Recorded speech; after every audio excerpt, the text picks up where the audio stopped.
Standing at the front door of a house in Plymouth, the wheelchair ramp beneath my feet is the first physical sign that a stroke survivor lives here. Hello? Hello? Hello? Hello, Josie? In November 2005, Shirley Scobling, then 43, had a severe stroke.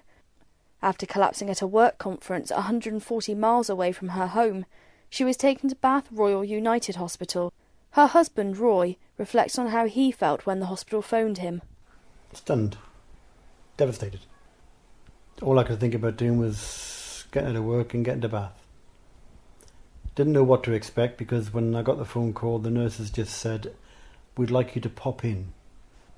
But they didn't actually tell me anything. Whilst Roy spent every minute at his wife's side, Shirley remembers nothing from her stay in Bath. To be honest, all I remember is waking up in the hospital and everyone looking worried. It was only once Shirley was moved to Mount Gold Hospital in Plymouth that the effects of the stroke became clear.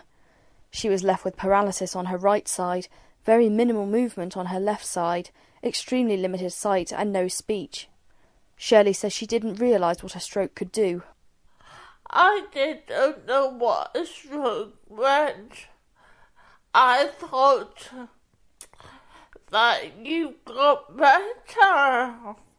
I didn't realise it would leave me like this. Sadly, this lack of understanding is the case for most stroke survivors. Every year in England and Wales, 130,000 people have a stroke.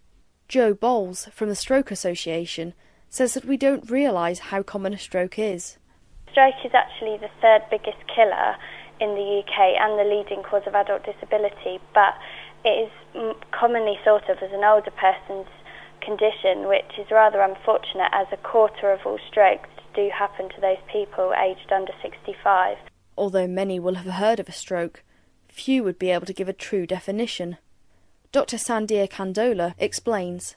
A stroke is the end result of when the blood supply to the brain has been interrupted, and there are obviously different arteries that supply different parts of the brain, and depending on which artery's blood supply has been affected, different types of stroke result. Dr. Candola says the effects of Shirley's stroke are quite common. Strokes can happen in lots of different ways.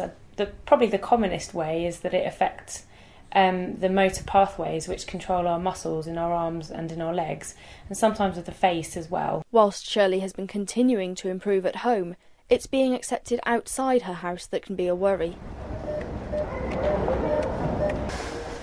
When she goes to the supermarket, all she wants to do is leave.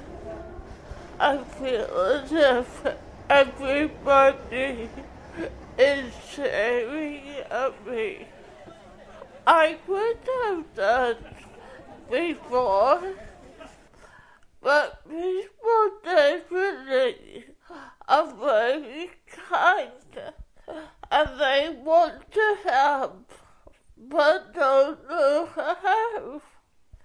And they assume because I'm in a wheelchair that I'm stupid. And I'm not stupid. In December 2007, the Department of Health published the National Stroke Strategy. It sets out markers for stroke care in England and aims to raise the quality of stroke prevention, treatment and support, as well as awareness over the next decade. Joe Bowles from the Stroke Association is keen to emphasise the FAST campaign. If someone has facial weakness or arm weakness or they're experiencing speech problems, you test to see if you've got any of those, and if you have one, two or all three of them, you must call 999 straight away, because we need to emphasise that stroke is a medical emergency, and the sooner that you can receive treatment, the better chance you have of recovery. It shocks me to realise how much a person's life can be turned upside down in such a short space of time. Speaking to Shirley, you can't help but wonder what she's done to deserve this. I asked her if she ever thinks the same. All the time, 'cause I wasn't a bad person. Not fair, 'cause